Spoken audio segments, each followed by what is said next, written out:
And I should ask you, have you seen Black Adam? I have. Oh, Black Adam, bam, blam. Say, oh, Black Adam, bam, blam. Black Adam had a child. Bam, blam, to them thing go wild. Bam, blam.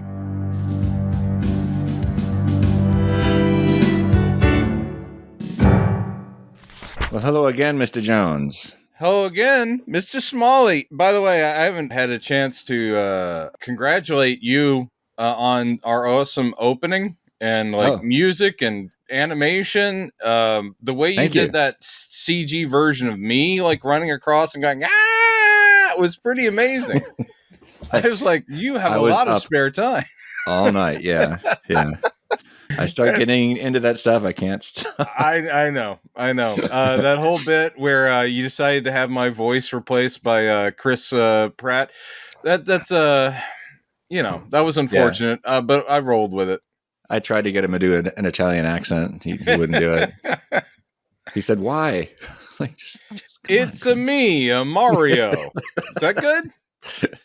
It's me, Mario. Where am I? I don't know what's going on. Let's go.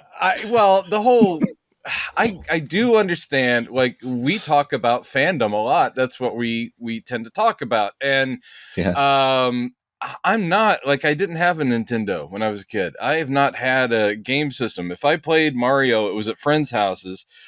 So I don't have such a deep and abiding love. However, I do respect the fact that the guy who's voiced Mario has done it for so long. And now that it's like this movie, they're like, well, why don't you just have that guy? And I do understand fans getting upset.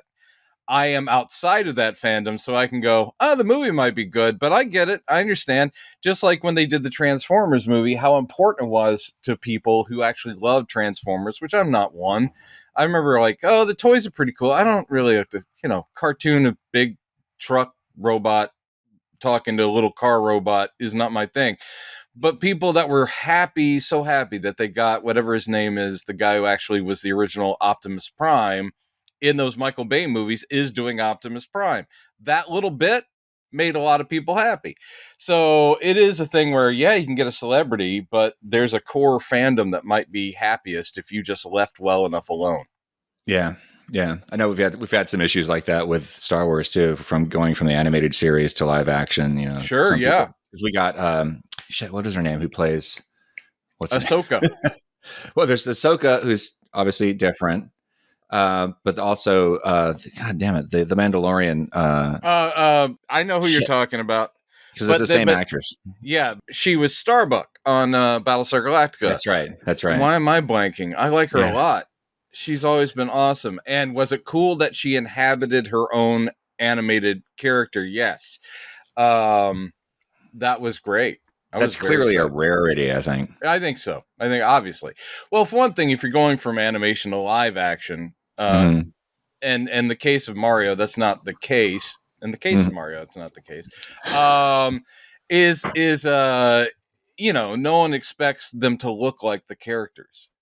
I because I do a live radio show, I, of course, 1940 style, I dig into that history of radio stuff, and I love a lot of the voice actors who did like The Shadow back in the day. If you're a fan of that character, and then you look at those like press photos of those guys, and you're like, good thing you're putting that cape up like this, buddy.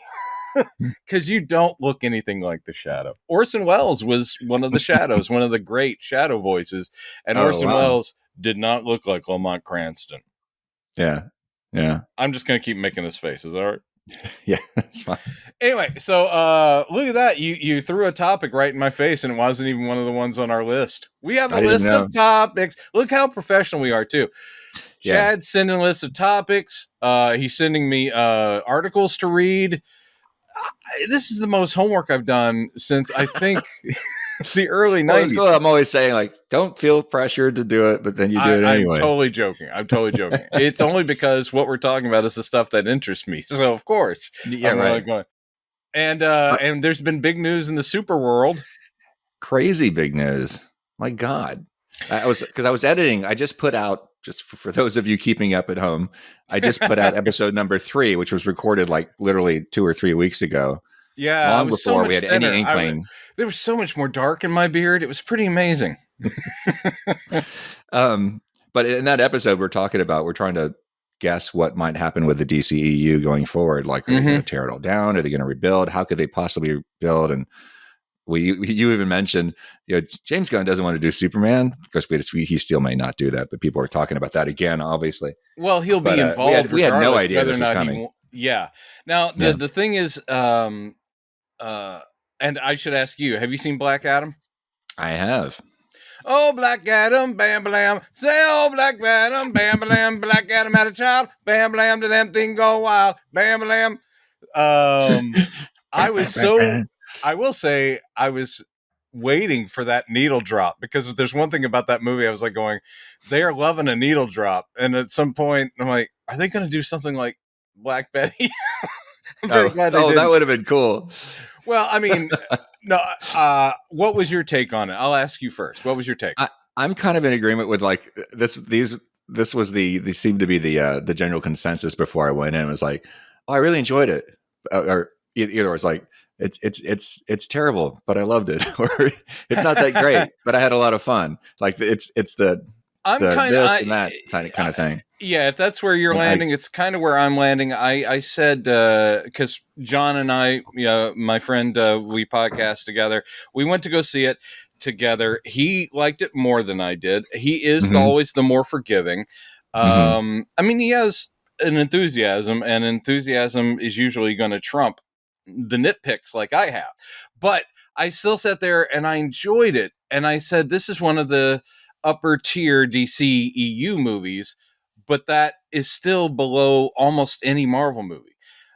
I did enjoy it. And at the end, I was like going, why can't these be smarter? It really is. It boils down to like budget. I'm not even going to jump on that. Like just like when I saw Shazam, and I was like, this could have been really good, but there's dumb writing in it. And the monsters, the 7 deadly sins of man that he fights in that movie.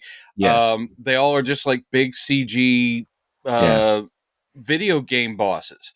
And then we get to this movie and it has Sabak. And if you had told me a million years ago there was going to be a big budget Black Adam movie and the villain would be Sabak, these characters, I mean, they go back to the 40s and almost no one cares about them except for us nerds. Jeff Johns did a lot with Black Adam when he did JSA years ago, and that's why Black Adam is so high in the echelon of and the casting's great. Come on, Dwayne Johnson. But so that was mind blowing. But when they get to Sabak, I'm like, oh, geez, he does. He looks like a video game boss again. So anyway, I was going to say, I'm not really, that didn't upset me because it's like, okay, they don't have that crazy Disney money that Marvel has. But writing, I mean, I know it costs, but you can find probably for the same amount you spent smarter writers. Yes. There were so many cheesy bits. I was like, no, this is awful. And repetitive dialogue and dumb jokes. And they're trying to push these new characters, all of whom I know and like from the comics. And I'm like, even that there was a couple of jokes I thought that were actually could have been funny had it actually been executed well. There was a little bit of a Guardians of the Galaxy type humor, a little bit of Marvel humor they were trying to throw in there, like when he was trying to time his catchphrases at the right time before he kills people. Yes. That would have been great if it was somebody like Drax, who by the way, I think he's trying to emulate Dave Bautista in his performance. He is not Dave Bautista. I'm sorry. He's not. He can't do it. He's just the entirety of this. I'm jumping ahead. To Dwayne Johnson's acting skills, which are very minimal. He's trying to play this character as a stoic guy who's emotionally damaged, but it just amounts to him floating around and staring at things. It's basically all he does. There's no physicality in his performance. It's very true. I have a higher opinion of his acting skills, but I think one of the things that's key to him as a presence is he's great at charming roles. Like, in other words, he is enormous, obviously, and so, but the whole thing to his persona that works when he's given it, he can be quite funny and charming. And that's the thing. As far as him being the glowering badass, even when he was a wrestler, which was very showy when he's like, I'm going to destroy him, it's always with this wink. So here he is, as you say, he's trying to play a character who is so serious and a man out of time. So that's the whole thing. Like, Drax is not human, and he is completely literal minded, and that's a great thing with the characters around him, and James Gunn knows how to use that, and it's great. But here Dwayne Johnson's like, okay, well, you understand what's going on, you ancient Egyptian guy. You just got no time for humor or sarcasm. And you're like, yes, that's exactly right. So, yeah, or doors. So you're just, as you say, a glowering big old chunk. And he's a big old chunk, but yeah. But parts of it kind of worked. And Pierce Brosnan, what I ended up thinking is I would take the exact same cast, because even the new young actors they're trying to shove down our throats, I'm like going, you guys deserve better, because I can tell you're both good, but they're not giving you good stuff. And I liked the Andrea character, who I know from the comics is actually Isis. Right. So I'm like, oh, I would love to see that. But anyway, so they all deserve better. I would say Hawkman was a miscast. He's the one guy I thought was really miscast. And it has nothing to do with ethnicity. It just had to do with the way he's doing that character. It's almost like they encouraged him. It's like, you have to be the one that is the badass to stand up to him. So he's basically going around like going, let's go. Yeah. It's like, don't mess with me. And I'm like, I mean, Hawkman was always kind of one of the badasses of the Justice League, but I'm just sitting there going, all the weight in those great scenes between Dr. Fate and Hawkman lands on Pierce Brosnan because he's so good. Mm-hmm. And you want to feel that connection because they've known each other through various lifetimes. They are both reincarnated dudes. So every time it's like, I hate to say goodbye to you, my friend, and we're old pals. I'm like going, buy it from you, Pierce, not buying it from this guy who, no offense to him, I just don't think he was. Yeah. Plus, I hated the wings on his helmet. That's how nitpicky I'm like. Those wings were too freaking big. No comics artist has ever drawn them that fucking big. I know. I found myself thinking that during the movie. I was like, the costume looks cool, but that helmet is a bit much. It's a bit much. Yeah, it kept distracting me. And I'm not even that, I don't know that much about Hawkman, These are the things I had to go back and, I had to go back and read about it afterwards, because I thought he was from Thanagar. And they never mentioned that. I was like, oh, there's two different versions of, okay. Well, yeah, there's two different versions, and the current version is sort of Jeff Johns, who I mentioned before, for those who aren't aware at home, was one of the big writers at DC for quite a while. Then he was so successful they bumped him up to sort of like creative director of DC for a long time. And then because he had started with Richard Donner, like as like assistant or whatever, and he knew the film industry, they bounced him over to DC movies, to the Warner Brothers stuff, as the creative controller of the DC films. Those films did not do so well. This is all the Zack Snyder stuff, or not as well as they wanted to. So Jeff Johns lost that gig. I think he's really just back to writing comics. That may be not entirely true. He's brilliant. One of the things that made his name was he's a huge continuity buff, knows all that stuff, and is able to, doesn't matter how complicated a character, because Hawkman's very complicated. He was able to combine stuff, work out time disparages and continuity errors, and then make it all work somehow. He brought back Barry Allen. Because Barry Allen, the Flash, died in Crisis on Infinite Earths back in 1985. Mm-hmm. He brought him back in a very well done way. He also redeemed Hal Jordan, classic Green Lantern, because in the 90s they decided that Hal was going to lose his mind and become a bad guy to make way for the new Green Lantern. Well, that's what happens. Yeah. And but he was able to come up with a brilliant solution on how to explain the villain period and resurrect that character in a good way. and keep Kyle Rayner, the newer Green Lantern. So in other words, he's a problem fixer. And Hawkman was so complicated because you had the Golden Age dude who was a reincarnated Egyptian pharaoh and was an archaeologist in the modern day, as in the 1940s.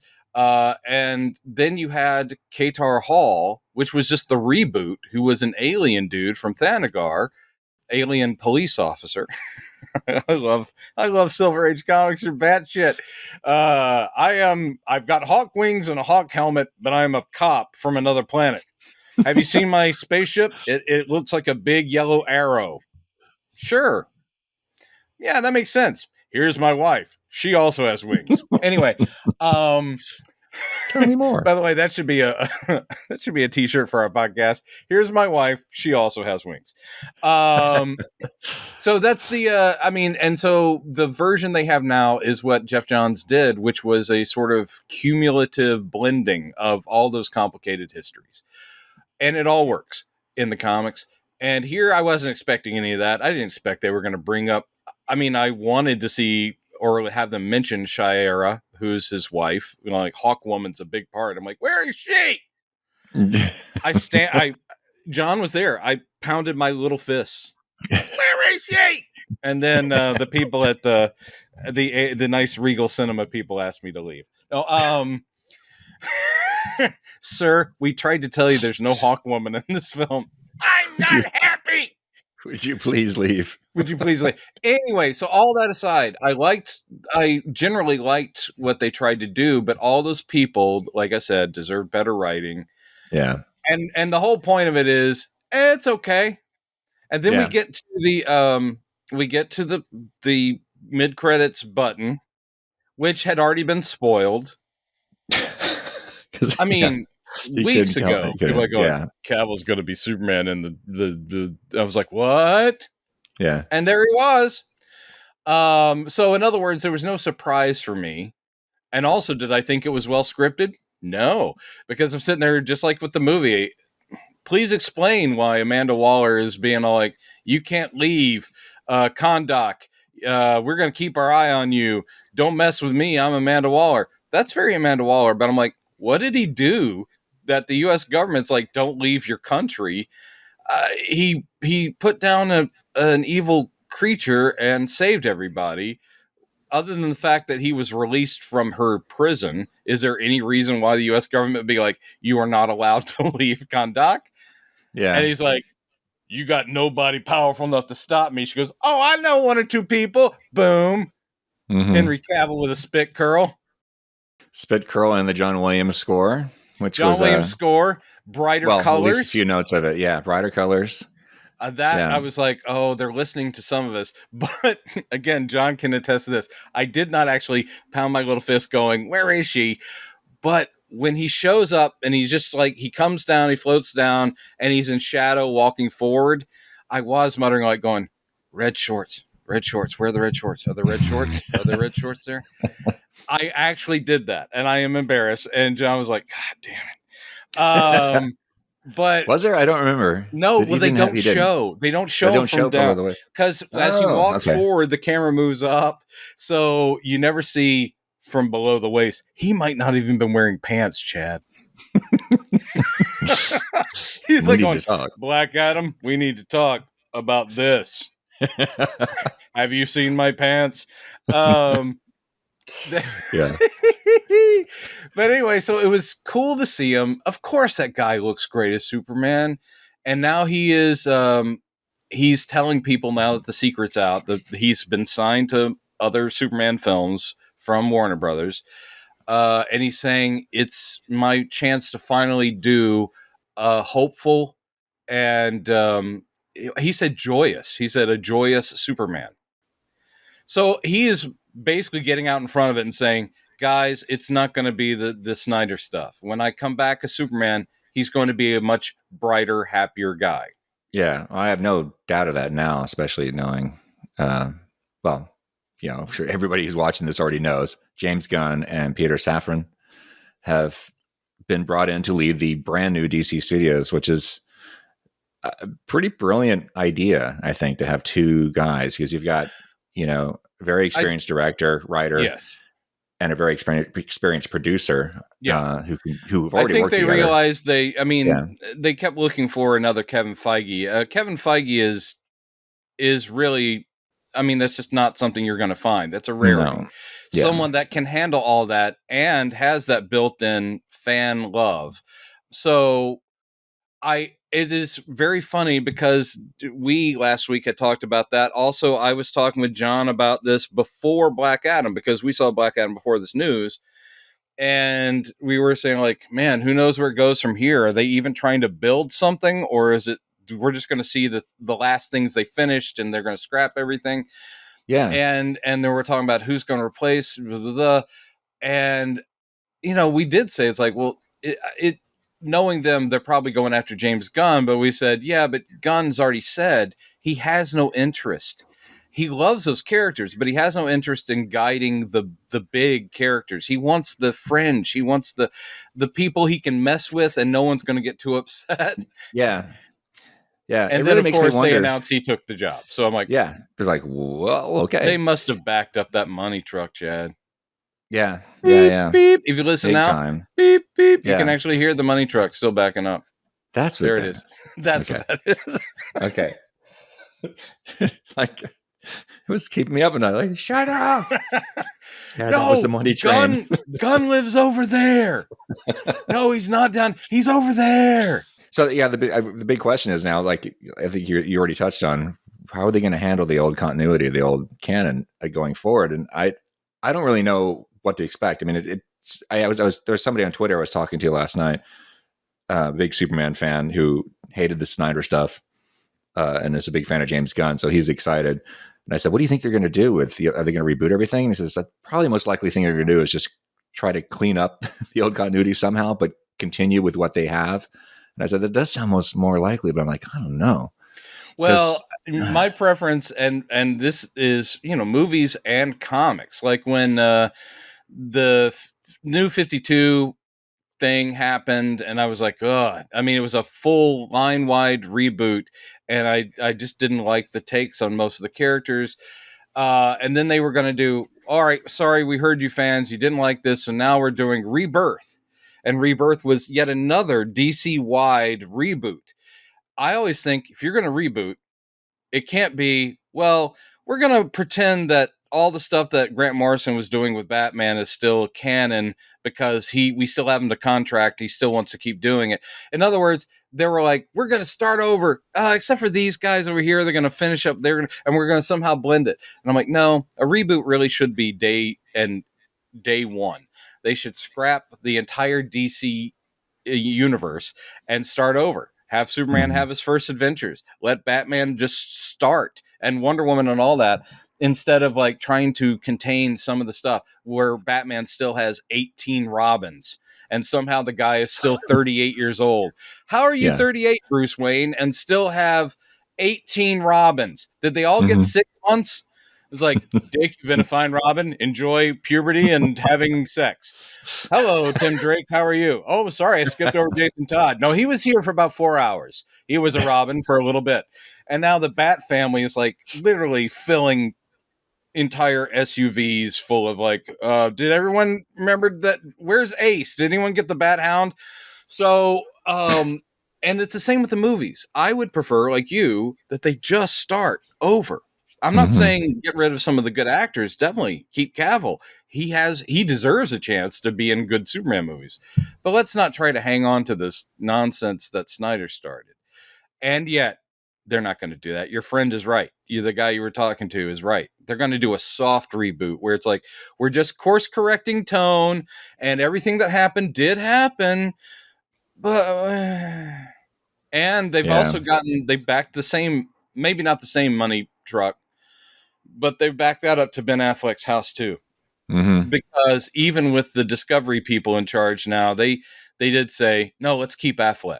So if he's going to be the Batman and Cavill's the Superman, and it won't be touching on Matt Reeves' world at all, then it's just like this Snyderverse 2.0 with more color and possibly less angst. Yeah. Yeah. I'm really hoping that James will push it in a bolder direction than that. but I don't know. I mean, it made me think of what's going on with Doctor Who right now, which is pretty funny. I don't know if you're a Doctor Who fan at all. I watched the first season with Jodie Whittaker, and I've watched pretty much all Doctor Who up to that point. Yeah. But to tell you the truth, I loved her. The writing wasn't as great.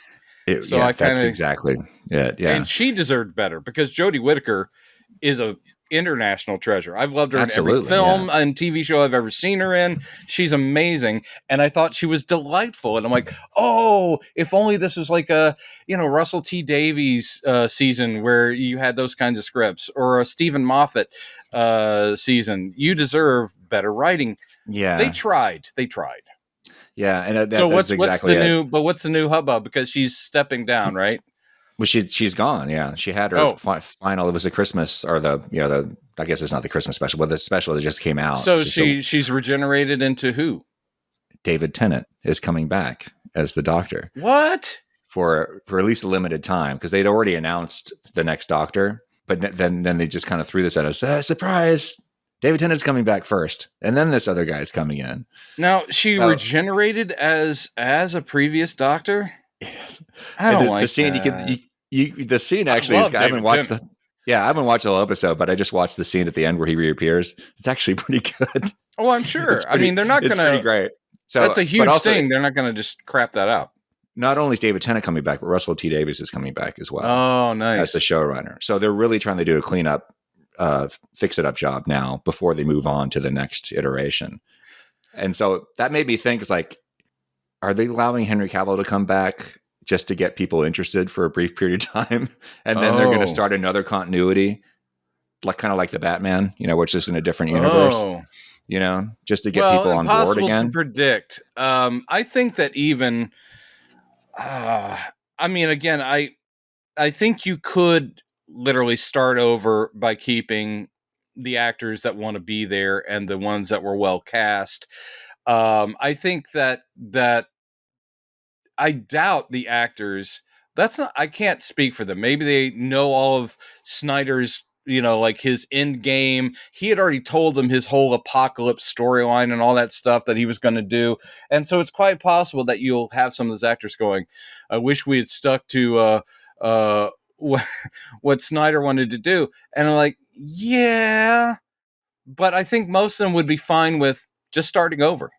I mean, Cavill wants to play Superman, but I think Cavill's enough of a fanboy to where he knows that what he was given wasn't really most people's desired Superman. And so he's like, that's why he seems really happy, not just because, again, the money truck, but he's also happy. Man, those money trucks have been going out.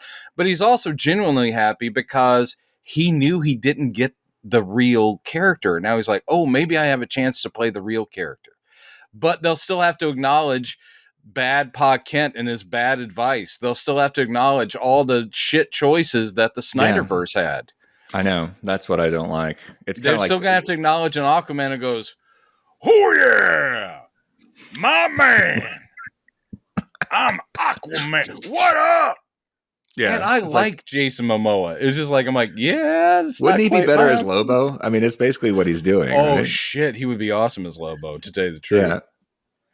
So, I mean, Aquaman was one of those upper tier ones where I enjoyed it. I knew that it wasn't as good as a Marvel movie, but it was fun. It was brightly colored. Atlantis looked pretty fucking awesome. Mm-hmm. But I was still like going, the best DCEU movies have been still a little worse, or I guess more stupid. I always say stupid. It's just like, the thing about Marvel is, even when it's their lesser product, it is done with a certain intelligence, and their characters come off just better thought out. The world comes out seemingly better thought out than anything that the DCEU has done. And probably that has to do with one guy sitting on top. He's not actually going through with a red pen, but it's a guy at the top who's like going, ooh, that sounds a little goofy to my ear. Can we do this? And then also giving them enough freedom, I guess, to do what they want to do. Yeah. James Gunn in control worries me a little bit, just because it's like when In other words, he is a brilliant guy, but he does a thing. He does a thing very well. And I sit there going, he's not your mainstream guy. He's your fringe guy. I loved the Suicide Squad. But that guy being in charge of or overseeing a Wonder Woman movie or anybody, I'm just like, Mm-hmm. Will it have dumb jokes in it? Will there be something oddly? Will there be lots of needle drops like they tried in Black Adam, where it's like, oh yeah, paint it black in here? I'm like, I get your impulse. I don't think that's working. Yeah, I don't think these little songs are working. Yeah, and we're trying to predict. That's the thing, is we're sitting there going, let's look into the future. Where's your crystal ball, Chad? Tell me, will the DCEU movies be any good? There's so much. I'm rolling over. You're a Mueller. I mean, the question is like how. I'm pretty. It depends on how good he is at fostering other people's talent. Like, because it strikes me that Kevin Feige is kind of like not only a really good producer, but I'm just imagining him. I don't know what his work, but I'm just gauging from his personality what I've seen of his personality, that he strikes me a little bit as like a really gentle, like sort of writing coach or like a creative writing teacher who's like trying to get the best out of the people who are around him while also trying to keep it on track at the same time. Well, like any good manager, which is kind of what he is, I'm sure he inspires, and quality control is a big part of it, but it's also just having the really good eye for who's the right person. It's like he finds the right people.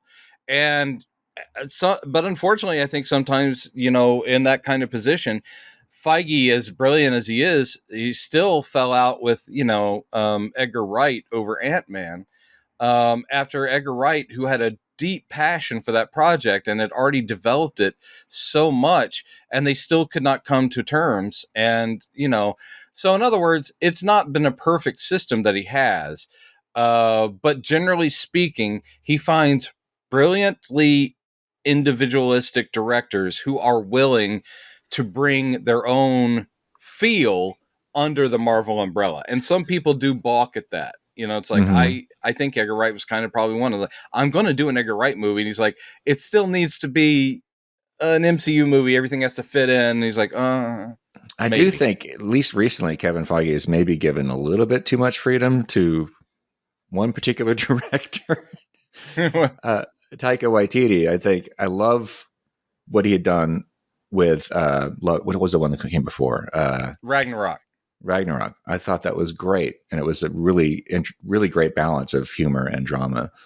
But Love and Thunder just seemed to go a little off the deep end there, and Taika can do that. He does sometimes go off the deep end. It's like, shh, bring it down. I love him dearly, and that's another bone of contention between John and I, and that is, I actually had problems with Ragnarok.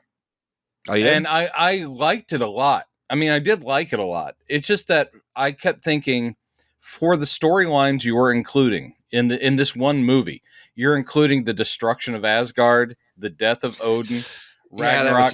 That was a little these much. are major plots. And I'm not saying they can't be there can't be humor in it, but I'm like, and you're also including the Hulk, and you've got all this other stuff. I'm like, a little bit of humor, as we've seen in most of the Marvel movies, goes a long way, and some lean towards it. Like, obviously, the Ant-Man franchise has been one of the lighter ones, a little bit more humorous. But Guardians has a lot of heart too, as Ant-Man. None of them are like straight, just like Yak fest.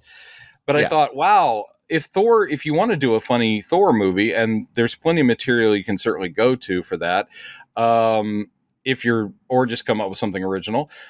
But probably not the one where this immortal being who is the king of all the gods dies and their world is destroyed by Thanos. I'm like, by hell. And then Thanos shows up, and we see how that plays out. So the tone is his problem in the MCU, Taika. But still, I mean, there's some brilliant stuff. Yeah. And Love and Thunder, I liked a lot of it. And I thought they handled the Jane Foster plotline sensitively and very well. But again, you're putting that, which is an awesome storyline, her being Thor while she's dying as a mortal, that's a heavy storyline. And it deserves not to be surrounded by goofiness. Mm-hmm. And when you have something in that movie like the pantheon of, or like where all the gods meet, and I'm like, that's great. You're going to dive into the mythology. And I'm like, yeah. And then we get Wacky Zeus, and we have like the god of what is it? Steamed buns or whatever the hell it was. Is like, I'm like, okay, so we're just taking the piss. There's nothing. It's like making the cosmic side of the MCU all jokey. Yeah. And I'm like, but in that same movie, they present Eternity. And Eternity is actually a big Marvel character, and they didn't they didn't make that one funny. So I'm like, pick a lane, dude. Yeah. A little bit of comedy. Stuff. There was gorgeous stuff. And when Christian Bale is amazing. Yeah. That little planet, I forget what that place was called, that where the final battle occurs. Yeah. Or one of the final battles where it's in black and white, and they're on this tiny little planet like Little Prince. That was gorgeous. That was absolutely gorgeous. And some of the shots, I mean, Taika is a really good filmmaker. But like the shot, which I think is in the trailer too, of just Gore dragging like that sword behind him on that little world, and it's just digging a groove in the sand and stuff, and the way it's just framed from behind him. Like, there's shots in that, and when they meet Eternity, we're like, wow, what if the same kind of more serious tone? But at the end of it, Thor has an adopted daughter who's played by Hemsworth's own daughter, and she's adorable. And I'm like, am I supposed to be? Yeah, and I'm like, am I supposed to be upset at this? No, this is adorable. Thor as an adoptive father, like Odin had been an adopted father. I love that idea. It is just wacky. And I think that's where we will leave Thor. We probably won't get another Thor movie. It's probably just going to be Hemsworth showing up in a couple of Avengers things and saying hello and cameos. Okay. Because I don't think they'll be doing another Thor-centric film. Yeah. You realize at this point, he has now more of the single character films in the MCU than even Iron Man? No, I didn't think about that. And Captain America. And it's like, wow. Thor now is the most successful of the single characers. Mm-hmm. And Hemsworth's good at comedy. He is good. Maybe that's why they kept bending that way. There's no question, yeah. He's very funny. It kind of strikes me like they, because they went in that direction with Ragnarok, and like, like that? Here we go. A lot more comes for it. That's like, you like that? Huh? Because Taika, as much as I love Taika, I think he's brilliant. He's fucking hilarious sometimes. Most of the time, he's fucking hilarious. And he did, like, for example, one of my favorite things he did is that first episode of The Mandalorian that he directed, which I think was the finale. Was it the finale that he directed of the first season? I think it wasn't. I think he did the finale. Maybe I'm trying to think if there's another episode before that. But that scene where the two troopers have Grogu in a bag and they go into this silly conversation. I was like, no other director could have pulled that off. That that would have pissed me off, and if it was done by somebody who didn't know what they're a couple of great comedians to play that. It's like that's all. Yeah, he wielded that type of humor very well, and then the rest of the episode was impeccably directed. It was so good, and he didn't go off the deep end with the humor in that episode. It was just that one scene. I think that occasionally. Even Kevin Feige can sit there and say, "Oh, fans are responding to that. Let's go there." And sometimes that is bending I guess the integrity of a storyline or a character. Bye, Chad. What was that? So I hit the wrong mute button. I was like, for a second, I was like going, and he's gone. I thought we were back in that world where you just kept disappearing on me. Right. Sorry. No, that's all right. So that is that's the whole thing, is that I think it's not a foolproof construction, but what Marvel's done is so impressive.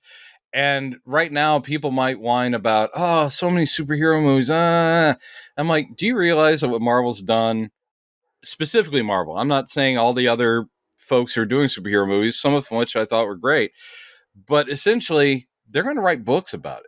It's just never been done before.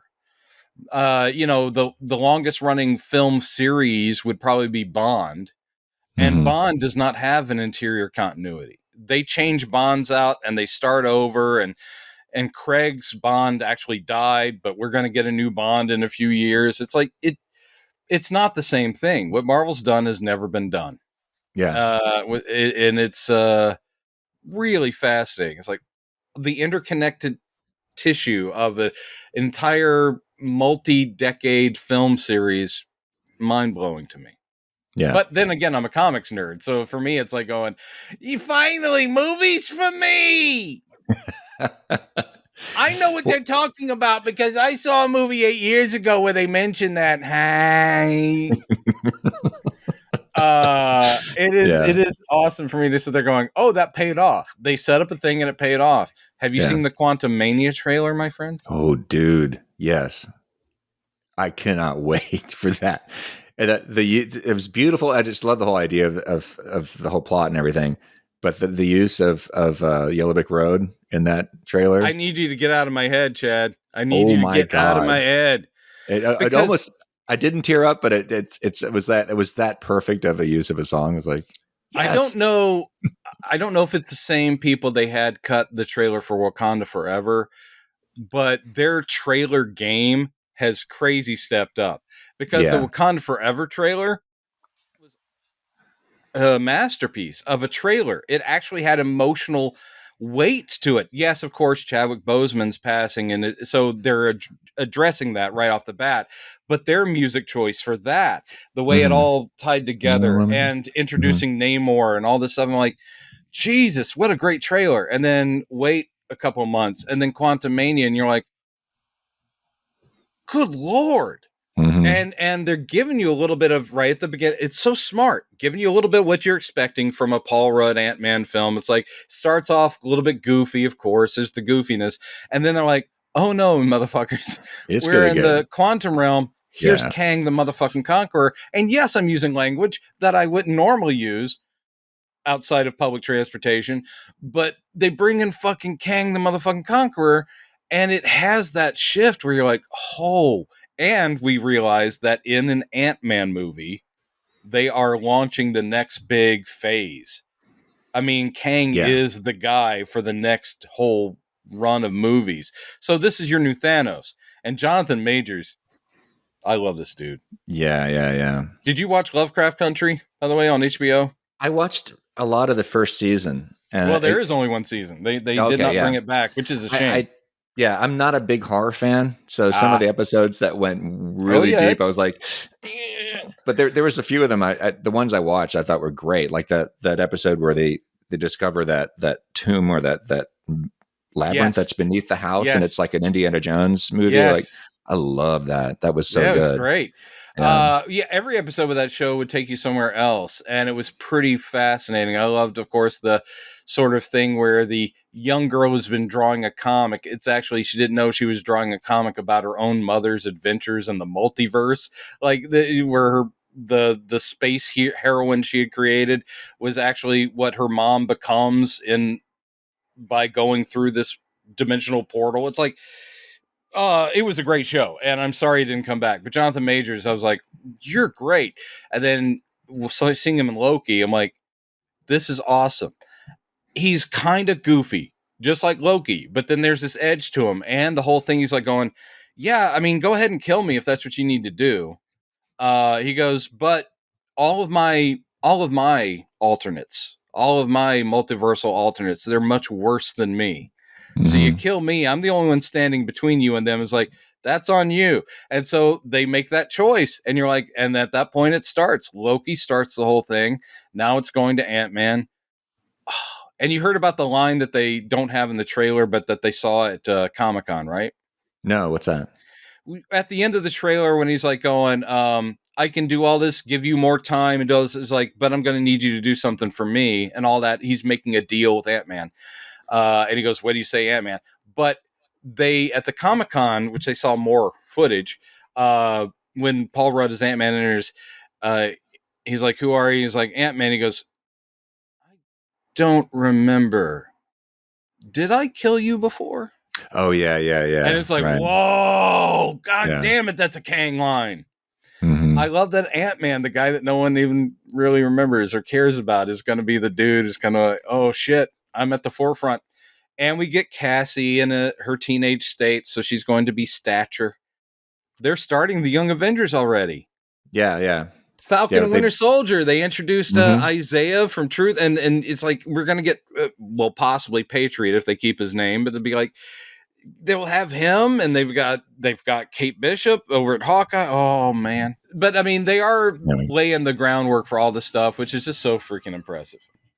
Yeah, I loved it. And to your point, it is a beautiful trailer. They just cut these things so smartly, and the use of that song and the way it's just dropped in really eerily, and they've remixed it to its sort of slowed out, and they just do a verse, and then there's some more dialogue, and then there's another verse. I'm like, that song was not written with this in mind, obviously. Obviously. Yeah, I can imagine Bernie Taupin sometime in like 1973 sitting there going like, I imagine like if a guy could shrink down into an ant. Elton, are you with me on this? Like a little ant guy, like from the comics. Like, and then we show his daughter, and it's like, should have listened to my old man. I like that. I'm writing that down. I mean, I'm pretty sure they weren't thinking of Greatest American Hero when they wrote Rocket Man either. No. Which, by the way, is another great use of an Elton John song in the first episode. It's very true. That was when that first episode, which always sticks in my head, is where he kind of finally gets the hang of flying a little bit, and he takes a moment to go, damn, this is amazing, that's the reason it took that series so long to be released, was music rights. Oh, really? Just like WKRP in Cincinnati, the series was not available to stream, obviously, or DVDs or any of that stuff for so long, because they were real willy-nilly back then. They would sign a rights contract just for broadcast. So they had real songs. And then they're like, uh-oh. When they try to put them on DVD, they no longer have the rights to those songs, and they have to replace them with sound-alikes or whatever. Yeah. But yeah, Rocket Man was like, they had the rights for that episode, and now they have to have like a sound alike, or they have to pay some huge amounts to get that same song in there. Which, when you watch the Greatest American Hero DVD box set or Blu-ray, whatever, you hear the replacement songs, and you're like, oh. I rewatched WKRP a couple of years ago because it was on the streaming service and it was a pandemic. Still holds up, still very funny, but they'll be like, that was BTO with blah blah blah, and you're like going, no, they found some garage band to do something that sounded vaguely 1970s, and that's what they put in there now.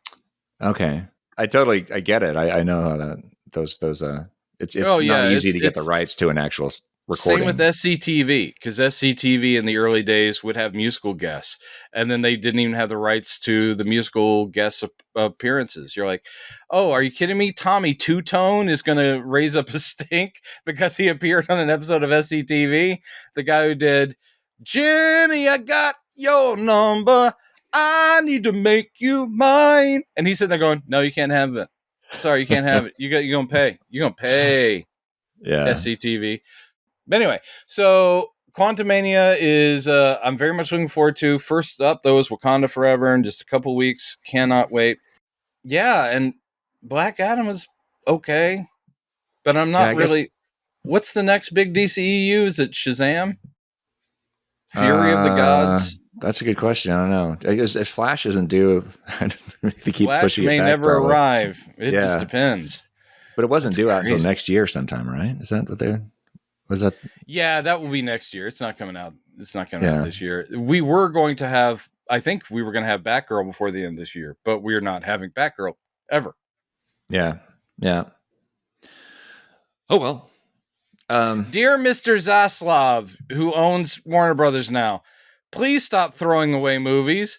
Maybe that movie wouldn't have been amazing, but someone probably would have liked it. I might have liked it. I don't even know. I'm always willing to give it a chance. Batgirl, come on. What's your problem? Yeah. Tax write-off.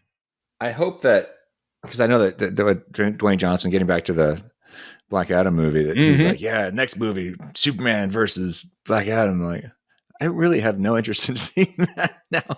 But one of my big complaints with this movie is that the mindless action, which really, oh God, the way that Black Adam was basically completely invincible. There's nothing you could do to him except for the Eternium. The Eternium, that's right. And like that first scene where he first reappears and there's the whole army of guys running at him, and none of them, they just keep shooting at him, and it's clearly not doing anything. Like badly programmed NPCs. You know, yes. Oh yeah. At some point they're going to turn and run away, but they never do. You could say the same thing for every Superman movie. Why does or TV show? Why does anyone bother with a gun? Yeah. Yeah. Why does anyone? I mean, I guess if it's all you have, if you're like some mugger and all you have is a gun, Superman shows up, and instead of just like putting it down and going, all right, let's go. They're just like, no, my response is to go bang, bang, bang. Maybe I'm the one guy who'll send a normal bullet through Superman. Bang, bang, bang. Yeah. Well, at least in most of those scenes in those movies, they'll try and they're like, oh, fuck. You know, sure. And they realize it's pointless, and then they get their ass kicked or whatever. They run away. The hype is real, and they run away. Yeah. Holy shit, he really is bulletproof. I thought that was just bullshit.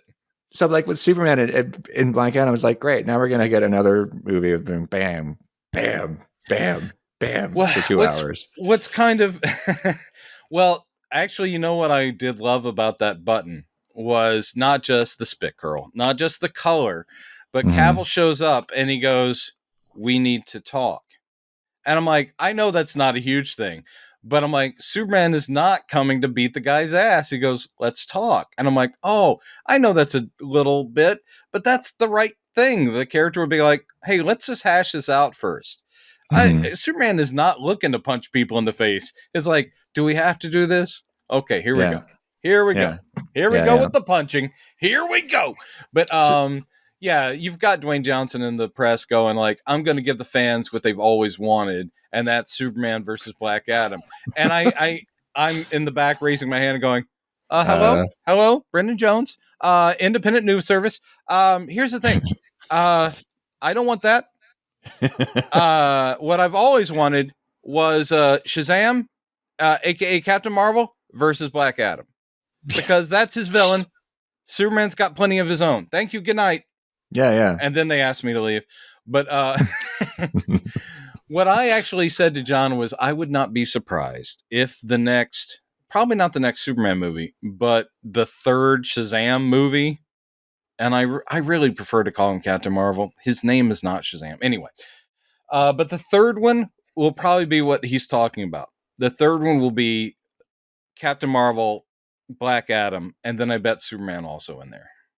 Yeah, they're trying to do that sort of like, we just got to keep building that universe, and it's all going to be guest starring, and this guy guest starring with this. And I would love to see Henry Cavill's Superman talking to Zach Eli's Shazam, because I do think they cast that character very well, even though the movie hasn't been great. The last movie wasn't great. I'm a little less worried about, because when I saw Black Adam, I was like, Superman with this guy, I don't know. But now that I know James Gunn is coming in, there's a better chance now that the sequel may be better than the first movie. So, because they've got some the cast is nice, and they've got some, the setting is okay. Although it would have been nice if they had, explained why everybody in Kahndaq speaks English as their primary language. I know. Which, and why does he know how to speak English, having just appeared? Let's say that's magic. I mean, he is a magic. They could say that, character. But they didn't say anything about it. No, they didn't say anything about that. All they need is one little line of dialogue, people. Doesn't take much. It's true. And man, you do sound like me. This is hilarious. It's like, this is kind of stuff. Much. Because when I bring up some of my nitpicks, and Sean's like going, well, how much do you expect them to put in the movie of this or that? I'm like going, because I did bring that up about two things. I brought it up about Dr. Fate's wife. He does have a wedding ring on in the movie, which is probably just Pierce Brosnan's actual wedding ring. But Enza is Dr. Fate's wife and has been for all eternity, and that kind of thing. I was like, come on, mention the wives, like Shara. I knew we weren't going to get Hawkwoman in the movie, but just mention her. She's running things back at the Carter Hall Institute or wherever the fuck that thing, which is crazy. When they showed Hawkman's estate and they go St. Roche, Louisiana, I was like, that estate is bigger than any city in Louisiana. Just the estate. I was like, why are they trying to make him into Professor X? Or like the anyway. But and so John's like, how much you expect him to put in there? And I said the same thing. It was like going, it's a line of dialogue, man. It's one little line of dialogue, and all it does is fill out a backstory that we don't need all the details, but we now know, oh, they're happily married, or they're the You just give that, and the fans who know are like, nice. Yeah. Like I knew we wouldn't be going to Dr. Fate's tower, which is in Salem, Massachusetts, which has no doors and no windows. It's this mystical tower in Salem. I'm like going, I knew we wouldn't see it. I was like, I was kind of hoping we would. Yeah. I'm such a fucking nerd. When he used his powers, the reviewers that are saying he's just a knockoff Doctor Strange, I know the character better to know he's decades older. He came first. Yeah. He came first. But when I see their point, because visually what the effects people did with his powers looked exactly like what they have Doctor Strange doing. A lot of crystalline, glass looking effects and mirror looking effects. I'm like, oh, that's exactly like Doctor Strange. And the shapes that his energy took were all those little pyramids. And I leaned over to John and I said, why isn't it an Ankh? Why isn't that the shape? Because in the comics, when his magic is done, it's always the shape of an Ankh. And I'm like going, dudes, am I the only person who's read these books? Yeah. I'm a nerd. I apologize to all my family and my ancestors. I'm just imagining like my great, whatever grandparents sitting there going, that's your genes. That's not mine. I don't know where. Look what we turned out. That thing. That dude is whining about Hawk Woman right now. Yeah. Anyway, so what else you want to chat about today, Chad? What else you want to chat about today?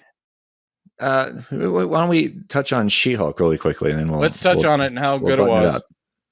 Yeah, did you dig it?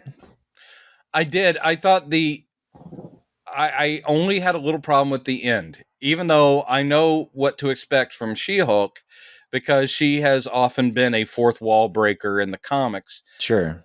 I thought that last episode took that too far. A little too far. Because when they have the character basically saying, oh, this won't work, I don't like this plot, and then basically talk to God or Kevin Bot, that was very funny. Mm-hmm. And then basically point out all the weaknesses in her own series we just spent 9 episodes watching or whatever. I'm like, that's not a good look. I know it's supposed to be funny, but it takes all weight out of what we've just watched. I was like, I kind of want a solid She-Hulk story where it's not just like, oh, let's just rewrite it at the last minute because I didn't like it. It's like, no, then is that your whole life now? Is just like, ugh. Yeah. I wanted an actual, I wanted an actual She-Hulk story that had consequence and weight. And I didn't quite get that. I thought she was amazing. Yeah. It seemed like it was going in that direction the first couple episodes. Like, this is cool. Yeah. And I enjoyed it. Yeah. I didn't mind it being a sitcom. Amazing. That's not the problem. I didn't mind it being funny. A funny show set in the MCU, I'm down for. And I thought all of her asides, which were fourth wall breaking to us, I thought they were clever and fun. And I was like, I knew that would happen. Just like the John Byrne run in the 80s where she would look out of the panel and go, I hope this is what you guys wanted in your comic. That kind of thing. Or her shaking her fist going, Byrne, don't you do this to me. But those stories still actually had danger and all of that kind of stuff. And this was so light. It's after a certain point, I was like, so we're not going to have the story anymore? Yeah. I thought we were watching a story. And at the end of it, to have like the cute family barbecue. I mean, I loved having Charlie Cox back. And I do love a lighter. I mean, Daredevil can't just be the grimmest thing ever. So having Matt Murdock happy, enjoying himself, and hooking up with it's weird that he never did in the comics because it's a perfect match, the two lawyers. But I'm like, oh, that's a pairing I never thought of. Way to go. So I enjoyed that. And then you have Bruce coming back with his son, and you're like going, are they just going to drop that major Hulk storyline right there at the end of She-Hulk go, well, that'll be part of the Hulk movie that's coming up. Yeah. I'm sure. Yeah. That was a little frustrating. It was like, obviously there's more. Yeah, this is my son Scar. And you're like, oh, he's major character in the comics. And you're just going to have him introduced in a backyard barbecue scene. Okay. Yeah. Some of their decisions have been very strange, and then with Ms. Marvel, I didn't mind this, but, where they just drop, at the very end of the last episode. Oh, by the way, you're a mutant. All right. Bye. Thanks for watching, y'all. Credits. Well, I think they're being very crafty with their, crafty. They're not being crafty. They know everyone's anticipating them doing Fantastic Four for themselves and them doing X-Men for themselves. So everyone's anticipating how it's going to happen. And I like them sprinkling it in like we get Professor X and Doctor Strange. I mean, come on. Yeah.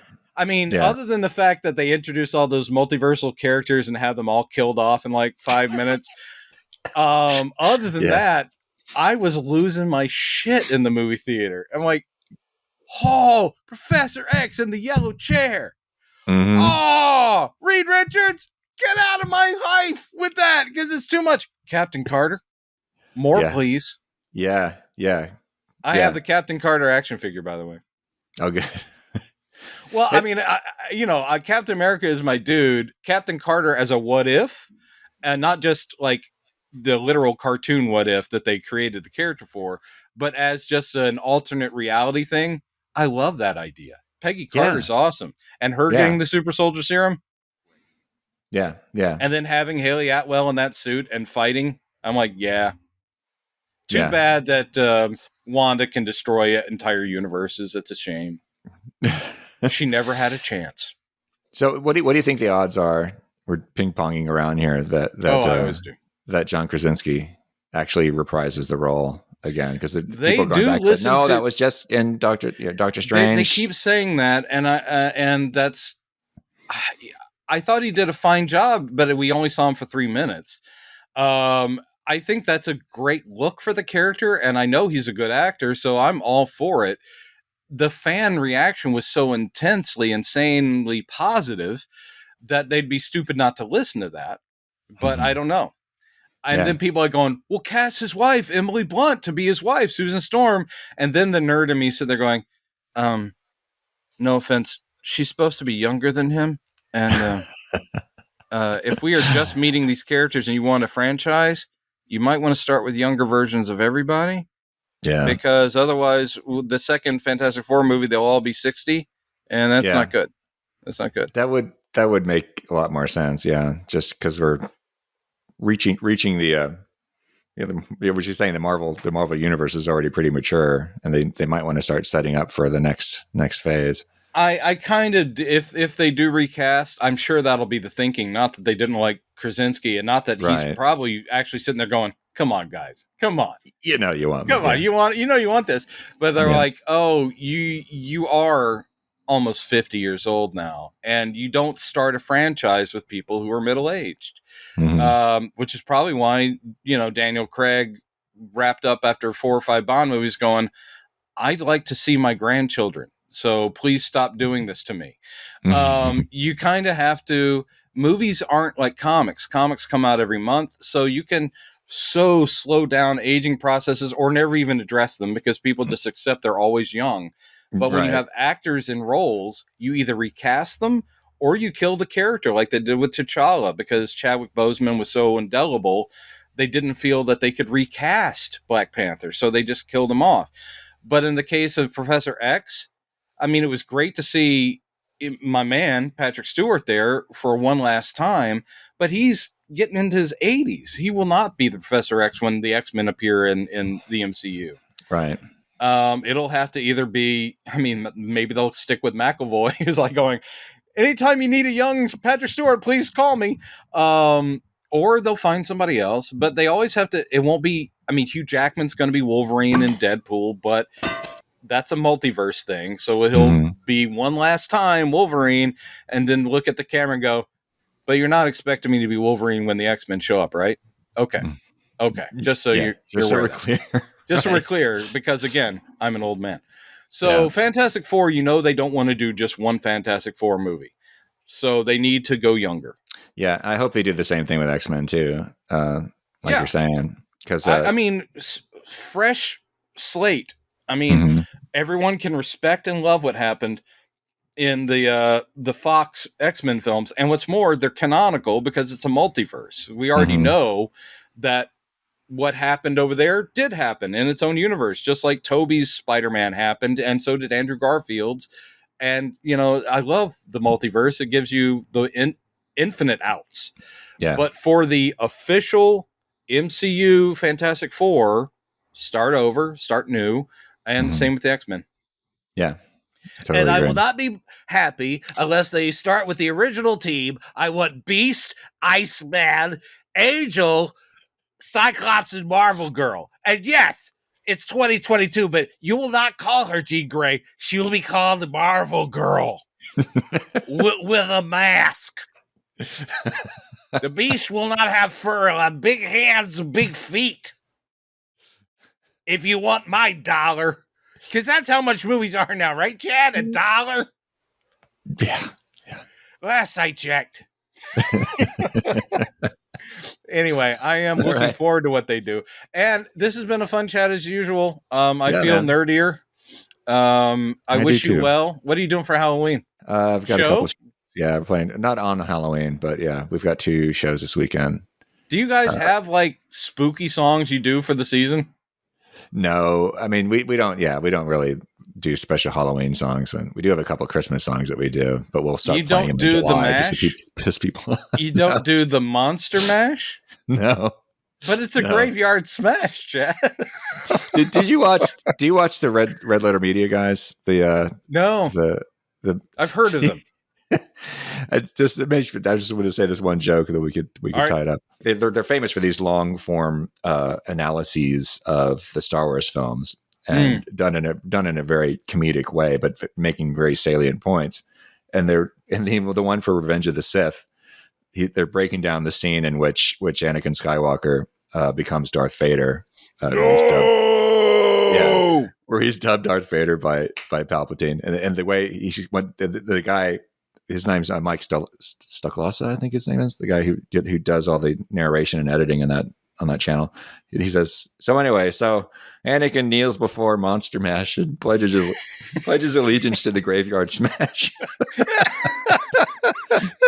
Because Palpatine looks like a monster all of a sudden. And I thought, that's so great. And he just throws that line out just casually, and he moves on to the next thing. And I was like, that was so great. I still remember that it was like one of their best lines that they came up with on that channel. Well, you've got to have the right reference points, and if you're starting with Boris Pickett's Monster Mash, then you're doing all right. All right, Mister. Take care. Wish me well as I head out to deal with the ghosties, and we'll chat next week. All right, thanks y'all for watching. We'll see you next week. I'm very sorry about all the dad jokes.